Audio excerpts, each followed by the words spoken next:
Okay, അപ്പം topic പറയാം.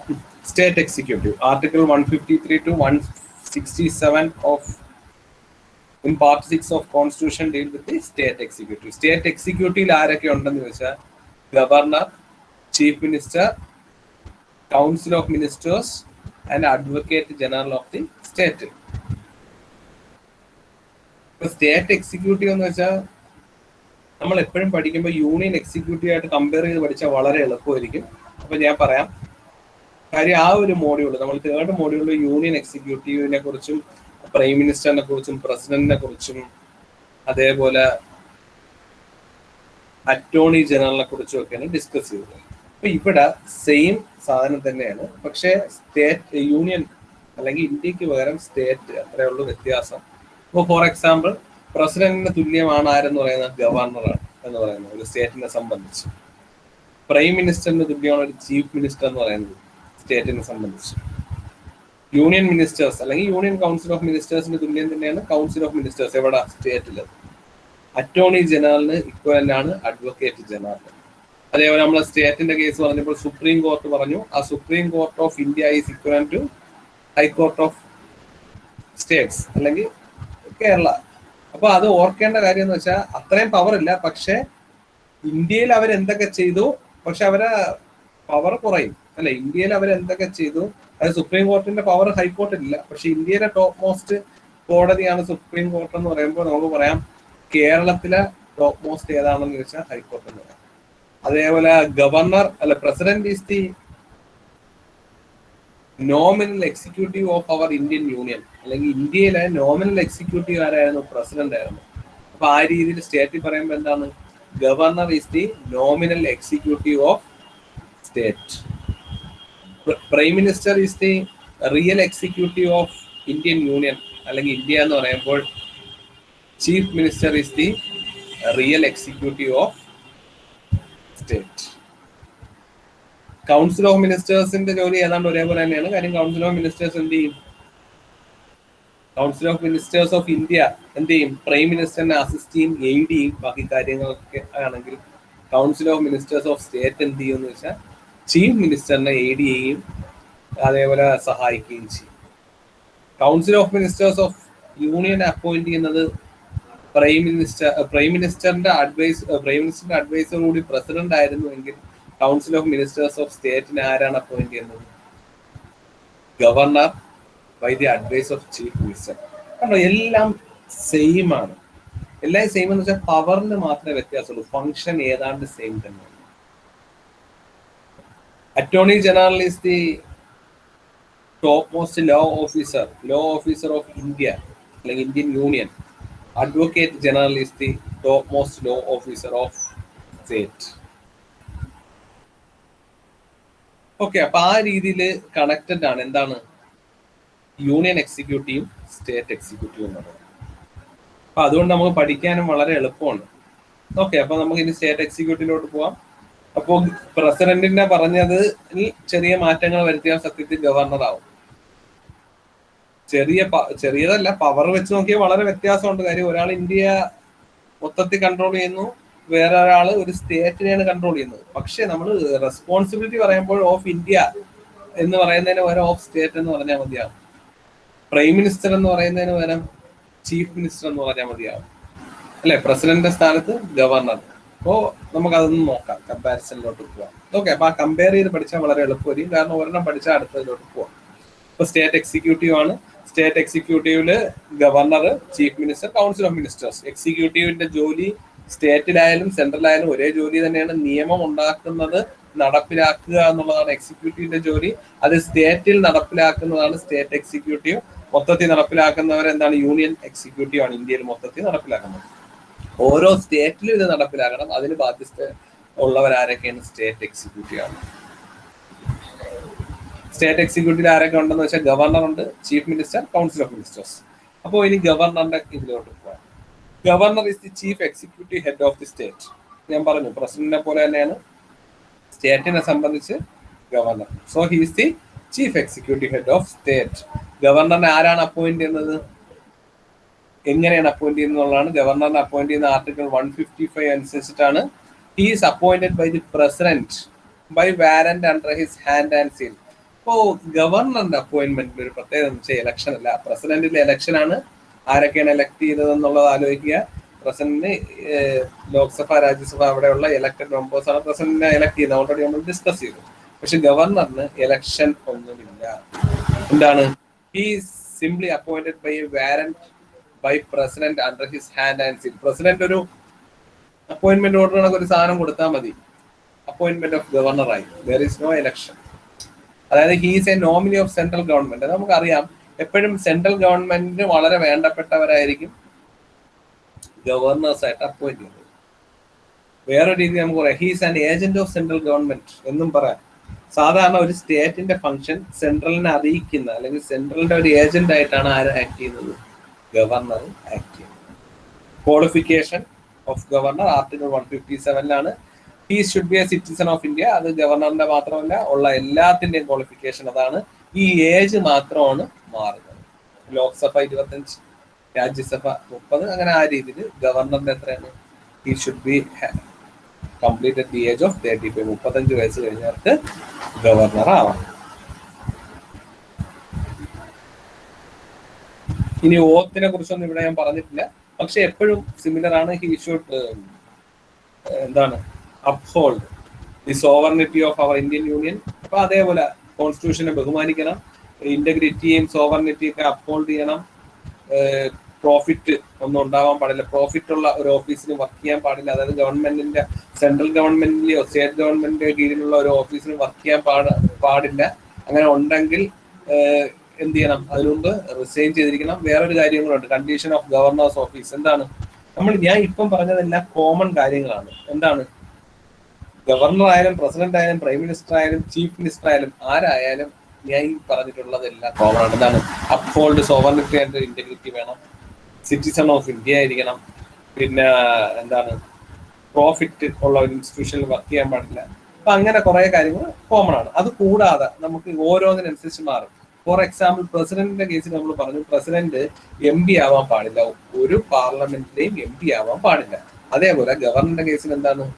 Governor he should not be a member of either house of parliament or a house of the state legislator. ഇപ്പോൾ ഇതില് സംശയം ഉണ്ടാകാവുന്ന ഒരു കാര്യം എന്ന് വെച്ചാൽ സ്റ്റേറ്റ് ഇവിടെ 2 ഹൗസ് എങ്ങനെയാ സ്റ്റേറ്റിൽ വരുന്നത് എന്നുള്ളതായിരിക്കാം ഒരു പക്ഷേ സംശയം. കാരണം നമുക്കറിയാം അസംബ്ലി, ലെജിസ്ലേറ്റീവ് അസംബ്ലി ഉണ്ട്.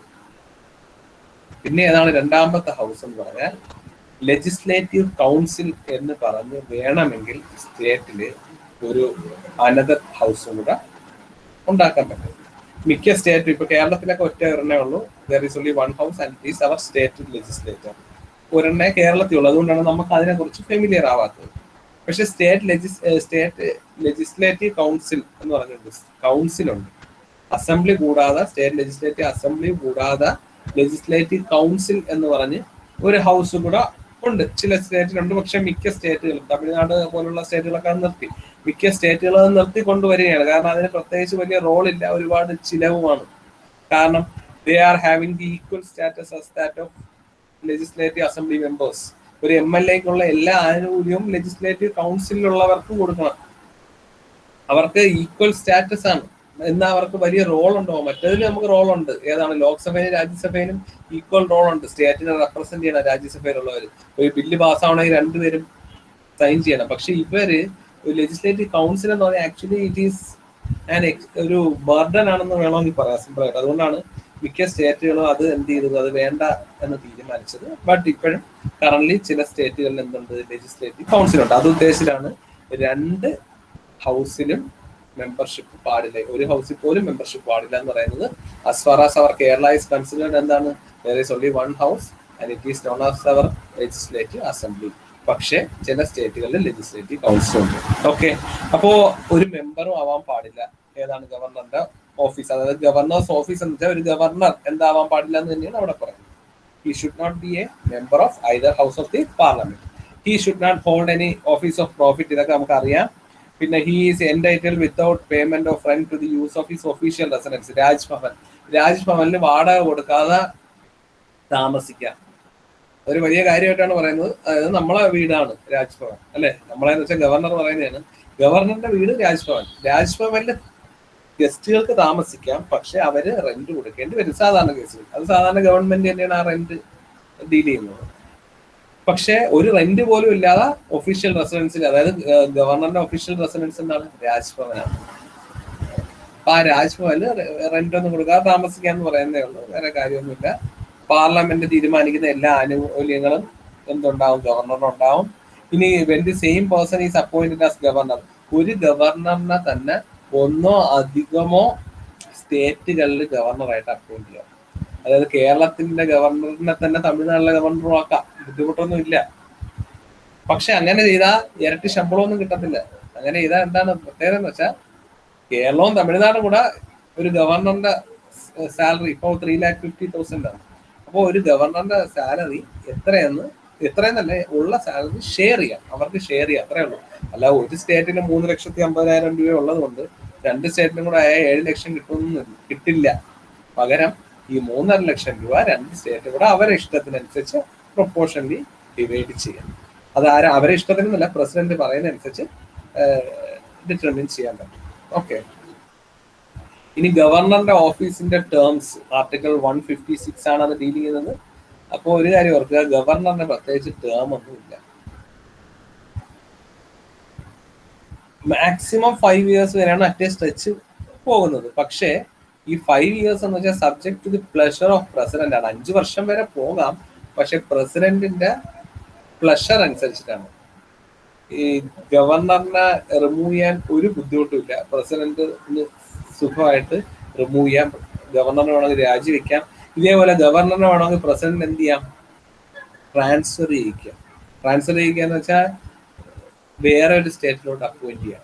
അതായത് ഇപ്പൊ ഇവിടെ കേരളത്തിലുള്ള ഗവർണർ കുറച്ചു നാൾ കഴിയുമ്പോൾ 5 വർഷം കഴിയുന്നതിന് മുമ്പ് തന്നെ അദ്ദേഹത്തിന് വേറെ തമിഴ്നാട്ടിലോട്ടോ മിസോറാമിലോട്ടോ അങ്ങോട്ടൊക്കെ ട്രാൻസ്ഫർ ചെയ്യാൻ പറ്റും.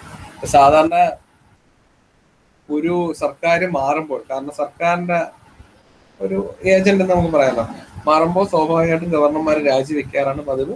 ഇനി രാജിവെച്ചില്ലെങ്കിൽ പോലും ഇവർക്ക് വേണമെങ്കിൽ പുറത്താക്കാം. പക്ഷെ അങ്ങനെ പുറത്താക്കാതെ സാധാരണഗതിയിൽ നമ്മൾ ഇവിടെ കാണുന്ന ഒരു പൊളിറ്റിക്കൽ ഗെയിം എന്ന് പറഞ്ഞാൽ ഇവരെ ട്രാൻസ്ഫർ ചെയ്യും ദൂരോട്ട്, ഒരു ബുദ്ധിമുട്ടുള്ള ഏതെങ്കിലും സ്ഥലങ്ങളിലോട്ട് ട്രാൻസ്ഫർ ചെയ്യും. അപ്പോൾ സ്വാഭാവികമായിട്ടും അവര് അതിന് ബുദ്ധിമുട്ടാണ് രാജിവെക്കുകയാണ് പതിവ്. ഓക്കെ, അത് ജസ്റ്റ് എക്സ്ട്രാ നോളജിന് വേണ്ടി പറഞ്ഞതേ ഉള്ളൂ. ഇനി power and functions of governor. അപ്പൊ ഗവർണറിന് പ്രസിഡന്റിനെ പോലെ എന്താണ് ഭയങ്കര വലിയ പവറൊക്കെ ഉണ്ട്. പറയുമ്പോൾ എക്സിക്യൂട്ടീവ് പവേഴ്സ്, ഒരുപാട് എക്സിക്യൂട്ടീവ് പവേഴ്സ് ഉണ്ട്. അപ്പൊ അതൊക്കെ ഞാൻ സ്പീഡിന് പറയുന്ന വേറെ ഒന്നുമല്ല, ഇതേ രീതിയിൽ തന്നെയാണ് പ്രസിഡന്റിന്റെ പവറും പോകുന്നത്. ഞാൻ കമ്പയർ ചെയ്ത് തന്നെ പറഞ്ഞുതരാം, അപ്പൊ പഠിക്കാൻ വളരെ എളുപ്പമാണ്. All executive actions of the government of a state are formally taken in his name. അതേപോലെ executive actions of government of India ആരുടെ പേരിലാണ്? പ്രസിഡന്റിന്റെ പേരിലാണ്. അപ്പൊ എന്ത് എക്സിക്യൂട്ടീവ് ആക്ഷൻ എടുത്താലും ഗവർണറിന്റെ പേരിലാണ് എടുക്കുന്നത്. സ്റ്റേറ്റിന്റെ കേസിൽ അവിടെ പ്രസിഡന്റ്. ഓക്കെ, അപ്പോ ആ റൂൾസ് ഒക്കെ എങ്ങനെ ഇംപ്ലിമെന്റ് ചെയ്യണമെന്നുള്ള ഓർഡറൊക്കെ ആരാണ്? ഗവർണറാണ് ഇംപ്ലിമെന്റ് ചെയ്യുന്നത്. പിന്നെ മെയിൻ ആയിട്ട് പറയാനുള്ള he appoint the chief minister. കാര്യം എക്സിക്യൂട്ടീവ് ചെയ്യുന്നതിലെ മെയിൻ പാർട്ടായ ചീഫ് മിനിസ്റ്ററിനെ അപ്പോയിന്റ് ചെയ്യുന്നത് തന്നെ ഗവർണറാണ്. Similar to appointment of prime minister by president. പിന്നെ എക്സിക്യൂട്ടീവിന്റെ മെയിൻ ആളാരാണ്? അഡ്വക്കേറ്റ് ജനറൽ ആണ് of state. Advocate general of സ്റ്റേറ്റിനെ അപ്പോയിന്റ് ചെയ്യുന്ന ആരാണ്? പ്രസിഡന്റ് ആണ്, അല്ലെ സോറി ഗവർണറാണ്. അപ്പൊ ഗവർണറാണ് എക്സിക്യൂട്ടീവിന്റെ മെയിൻ ആളുകളെല്ലാം അപ്പോയിന്റ് ചെയ്യുന്നത്. അതായത് advocate general, state election commissioner, chairman of PSC, അതേപോലെ ചീഫ് മിനിസ്റ്റർ, ബാക്കി മിനിസ്റ്റേഴ്സ്. പിന്നെ ഏതൊരു ഓർഡർ ഇറക്കിയാൽ അത് ആരുടെ പേരിലായിരിക്കും ഇറങ്ങുന്നത്? എക്സിക്യൂട്ടീവിന്റെ ഹെഡായ ഗവർണറിന്റെ പേരിലായിരിക്കും ഇറങ്ങുന്നത്. അപ്പൊ ഈ ഒരു പവർ ഗവർണറിനുണ്ട്. പ്രസിഡന്റിന് ഈ പറഞ്ഞതെല്ലാം ഇന്ത്യൻ ഗവൺമെന്റിന്റെ കേസിലാണ്, അല്ലെ? ഇന്ത്യൻ ഗവൺമെന്റ് ഏത് ഡിസിഷനും ആരാണ് എടുക്കുന്നത്? പ്രസിഡന്റ്. ബാക്കി എല്ലാം ഒരേപോലെ തന്നെ. ലെജിസ്ലേറ്റീവ് പവേഴ്സും ഏതാണ്? ലെജിസ്ലേറ്റീവ് പവേഴ്സും ആർക്കുണ്ട്? ഗവർണറിനുണ്ട്. എന്താണ്? സ്റ്റേറ്റ് ലെജിസ്ലേറ്റീവ് അസംബ്ലിയെ പിരിച്ചുവിടാൻ ആർക്ക് കഴിവുണ്ട്? ഗവർണറിന് പറ്റും. ഓക്കെ, അതേപോലെ ആനുവൽ ഫിനാൻഷ്യൽ സ്റ്റേറ്റ്മെന്റ്, അതായത് സ്റ്റേറ്റ് ബഡ്ജറ്റ് ആരാണ്? ഗവർണർ എപ്പോഴും നോക്കും, അല്ലെ? ഓരോ വർഷവും സ്റ്റേറ്റ് ബഡ്ജറ്റ് അവതരിപ്പിക്കുന്ന കാരണം എന്താണ്? ഗവർണറിന് ഫിനാൻഷ്യൽ റിപ്പോർട്ട് കൊടുക്കണം. ഞാൻ ഓൾറെഡി ഡിസ്കസ് ചെയ്താണ്. പ്രസിഡന്റ് യൂണിയൻ ഗവൺമെന്റിന്റെ അടുത്ത് പറയും എല്ലാ വർഷവും അവരുടെ യൂണിയൻ ബഡ്ജറ്റ് പ്രസിഡന്റിന് കാണണമെന്ന്. അതുകൊണ്ടാണ് അവരത് അവതരിപ്പിച്ചിട്ട് പ്രസിഡന്റിന് കൈമാറും. ഈ രീതിയിൽ ഇവിടത്തെ ഫിനാൻഷ്യൽ സ്റ്റേറ്റ്മെന്റ് അല്ലെങ്കിൽ സ്റ്റേറ്റ് ബഡ്ജറ്റ് ഗവൺമെന്റ് അവതരിപ്പിച്ചിട്ട് ആണ് ഗവർണറെ കാണിക്കുന്നത്. അതേപോലെ മണി ബിൽസ് എന്ത് ചെയ്യാം, സ്റ്റേറ്റ് ലെജിസ്ലേറ്റീവില് ഇൻട്രൊഡ്യൂസ് ചെയ്യണമെങ്കിൽ ആരെ റെക്കമെൻഡേഷൻ വേണം? ഗവർണറിന്റെ റെക്കമെൻഡേഷൻ വേണം. അപ്പൊ അങ്ങനെ അതേപോലെ കണ്ടിജൻസി ഫണ്ട് മീറ്റ് ചെയ്യാൻ ആരെ ഹെൽപ്പ് വേണം? ഗവർണറിന്റെ വേണം. ഇത് സ്റ്റേറ്റ് കണ്ടിജൻസി ഫണ്ടാണ് കേട്ടോ. State contingency fund. ഈ കണ്ടിജൻസി ഫണ്ട് എന്ന് വെച്ചാൽ നമ്മൾ ബഡ്ജറ്റ് എന്ന് പറഞ്ഞാൽ നമ്മൾ ഓൾറെഡി ഡിസ്കസ് ചെയ്തെങ്കിലും ഒന്നും കൂടെ റിഫ്ലക്ട് ചെയ്യുകയാണ്. കണ്ടിജൻസി ഫണ്ട് എന്ന് വെച്ചാൽ നമ്മൾ മറ്റേ ബഡ്ജറ്റ് ആകുമ്പോൾ എന്താണ്, ഇന്ന വരവുകൾ ഉണ്ടാവും, ഇന്ന ചെലവുകൾ ഉണ്ടാവും. ഇതാണ് ബഡ്ജറ്റ് എന്ന് പറയുന്നത്. പക്ഷെ കണ്ടിജൻസി ഫണ്ട് എന്ന് വെച്ചാൽ നമ്മൾ കുറച്ച് പൈസ മാറ്റി വെച്ചിരിക്കും. നമ്മൾ പ്രവചിക്കാത്ത ഒരു സാധനം കയറി വരുന്നു. For example flood.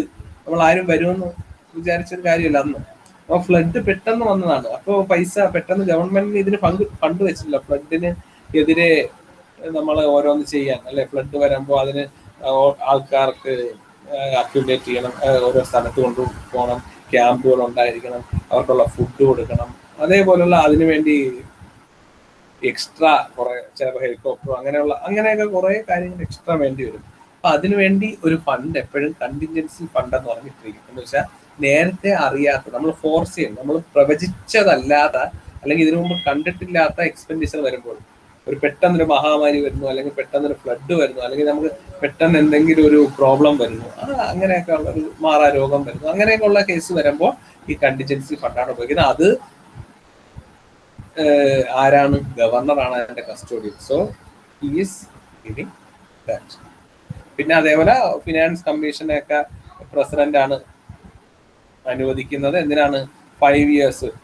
എല്ലാ 5 yearsലും അനുവദിക്കുന്നതാണ്. പഞ്ചായത്തിന്റെ ഫിനാൻസ് പൊസിഷനും മുനിസിപ്പാലിറ്റിയുടെ അവസ്ഥയൊക്കെ അറിയാൻ പറ്റും. ഓക്കെ, അറിയാവുന്നതാണ്. Next on judicial power. ഗവർണറിന് ജുഡീഷ്യൽ ആയിട്ടുള്ള പവറുണ്ട്. പ്രസിഡന്റിനും ഉണ്ടായത്. പ്രസിഡന്റിന് ഒരാളെ തൂക്കിക്കൊല്ലാൻ വിധിച്ചാൽ, അല്ലെ, തൂക്കിക്കൊല്ലാൻ അല്ലെങ്കിൽ വധശിക്ഷയ്ക്ക് വിധിച്ചാൽ, ഇവിടെ ഞാൻ തൂക്കിക്കൊല്ലുക എന്ന് വെച്ചാൽ ഇന്ത്യയിലെ വധശിക്ഷ എന്ന് പറഞ്ഞാൽ തൂക്കിക്കൊല്ലുക എന്നുള്ളതാണ്. അതുകൊണ്ടാണ് കേട്ടോ. അപ്പോ വധശിക്ഷയ്ക്ക് വിധിച്ചാൽ വരെ ആർക്ക് കൊടുക്കാം? പ്രസിഡന്റിന് ആ ശിക്ഷ ഇളവ് ചെയ്ത് കൊടുക്കാം. പക്ഷെ ഗവർണറിന് അത് പറ്റത്തില്ല. ഗവർണറിന് അതിനുള്ള പവറില്ല. പക്ഷെ എങ്കിൽ പോലും ഒരുപാട് ജുഡീഷ്യൽ പവർ ഉണ്ട്. ജാമ്യം കൊടുക്കാം, അതേപോലെ ശിക്ഷയ്ക്ക് ഇളവ് ചെയ്ത് കൊടുക്കാം. അങ്ങനെയുള്ള കുറച്ച് കാര്യങ്ങൾ, അതായത് സ്റ്റേറ്റിന്റെ പവറിൽ നിൽക്കുന്ന എന്ത് കാര്യങ്ങൾ എന്ത് ചെയ്യാം? ഗവർണറിന് ചെയ്യാൻ കഴിയും. അല്ലാതെ സുപ്രീം കോർട്ട് വിധിച്ച ഒരു കേസിനെതിരെയല്ല. പക്ഷെ നമ്മളെ ഹൈക്കോർട്ട് അല്ലെങ്കിൽ സ്റ്റേറ്റിന്റെ കീഴിൽ വരുന്ന ഏത് ശിക്ഷയും ഇളവ് ചെയ്ത് കൊടുക്കാൻ സാധിക്കും. ആർക്കാണ്? ഗവർണറിന്. അതേപോലെ judicial judges of state high court appoint ചെയ്യുന്ന ആരാണ്? He is consulted by the president. President ആണ് ഹൈക്കോർട്ട് ജഡ്ജിനെ അപ്പോയിന്റ് ചെയ്യുന്നെങ്കിൽ പോലും ഗവർണറിന്റെ ഗവർണറിന്റെ അഭിപ്രായം കൂടെ ചോദിച്ചിട്ടായിരിക്കും ഹൈക്കോർട്ട് ജഡ്ജസിനെയൊക്കെ അപ്പോയിന്റ് ചെയ്യുന്നത്. ഓക്കെ.